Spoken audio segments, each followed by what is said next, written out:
तो भारत वर्ष रे यही मकर संक्रांति को विभिन्न राज्य रे जदि कथा कहबा ताहले विभिन्न ढंगरे एवं विभिन्न नाम रे पालित करुवा बेले आमे ओडिशा रे यहाको मकर संक्रांति भाव पालन कराए एवं यही मकर संक्रांति ठू दिन बड़ एवं राति सान होता है। तो आमे सीधा सड़क आज पहुंचीचु बौद्ध जिला जहाँ रही हरभंगा ब्लॉक पाताली श्रीक्षेत्र नायकपड़ा गुंफारे आमे रहीचु जहाँ पूरी मादल पांजी अनुजाई वर्णित जे एठारे महाप्रभु जगन्नाथ को पाताली करा जाइथिला एही गुंफारे एवं एठी स्वयं जगन्नाथ पाताली होइथिले तेणु एहार नाम पाताली श्रीक्षेत्र रही। तो आज पाताली श्रीक्षेत्र ठारे जो मकर संक्रांति व मकर मेला महा आडंबर पालित होची तो आमे आसंतु पचारि बुझिबा जे एही मकर मेला केमिति चलची एवं केते दिन धरी चलिबो एवं कोन कोन रही एही मकर बा एही जो नायकपड़ा गुंफारे केमिति रही रीतिनीति मकर मेला बहुत वर्ष होला महासमारोह पालित हो आसूची लोक साहाय्य सहयोग बढ़ुची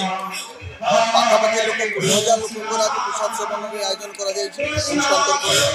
लोक साहाय्य सहयोग बढ़ुची यात्रा भी बहुत समावेश लोक साहाय्य सहयोग आशा कर सरकार तरफ आउ किसी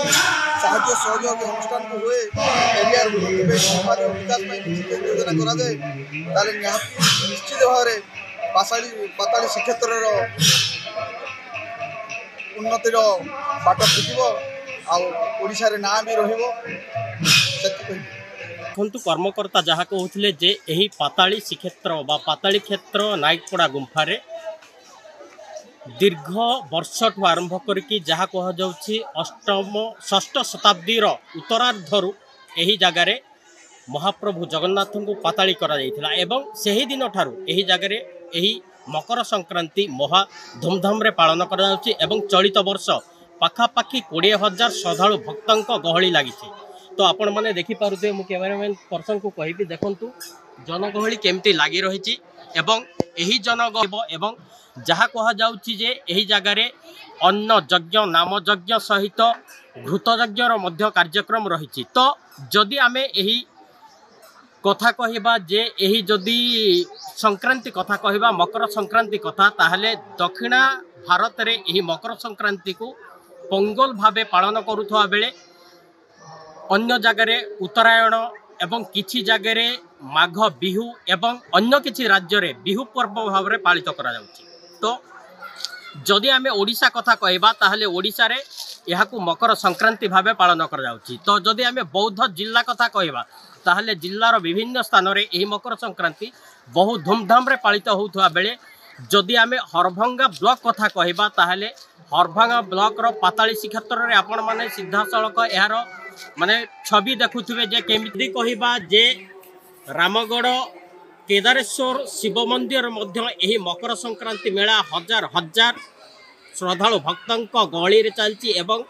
यही जगार महादेव प्रभु को देशी घृतरे आज जलाभिषेक करा जाउची। तो अन्यपटे जदि कहबा ताहले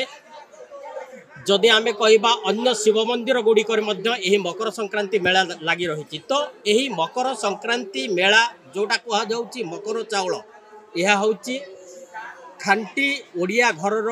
जहाँ कहा जाउची नुआ धान रु तैयारी अरुआ चाउल एवं नुआ गुड़ छेना ओ नड़िया रे एक मिष्टान्न जहाँ तैयारी हुए एवं यहाकू देवादेवी पीठरे भोग लगा जाए एवं चाषी धान कला खलार मध्य ताहार भोग लगाई थाए एवं यहाकू कहा जाए मकर चाउल। तो यही मकर मेला बा मकर संक्रांति बौद्ध जिल्लार विभिन्न शैवपीठरे आज बहुत धूमधाम रे पालित होउची। बौद्ध सुशांत कुमार बेहरा MBC TV।